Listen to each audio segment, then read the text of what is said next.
السلام علیکم ورحمۃ اللہ وبرکاتہ. ملګرو د نننۍ ویډیو کې زه تاسو سره د شیخ الحدیث حضرت مولانا محمد ادریس صاحب د هغوی د خولې وظیفه شیر کوم چې هغوی د دې دپاره ورکړې ده که د چا څه ټینشن وي، څه بیماري وي، څه حاجت وي، د هغې دپاره دغه وظیفه کوي. هغه نور تفصیل به بیا ویډیو کې تاسو وګورئ. ویډیو مخکې ملګرو سره شیر کړئ او زمونږ دا پیج او چینل در سره لازمي فالو او سبسکرایب کړئ. ویډیو وګورئ. رسول الله مبارک فرمایي چې سو کوئی لا حول ولا قوت الا بالله دا او یو بیمارو علاج دی دسو او پټولو کې راکوټي بیماری ټینشن دی، ټینشن هم ټولو کې راکوټي ټینشن خو د ټولو نه خطرناکه بیماری ده. لا حول او ډېرې معنی لري.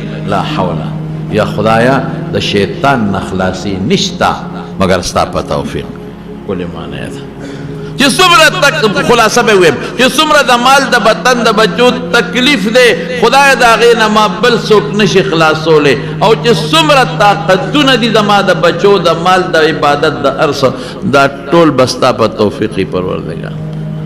1500 پیرې به دا شواروس کې وایي، علي العظیم ورسره وایه لا ښه ده.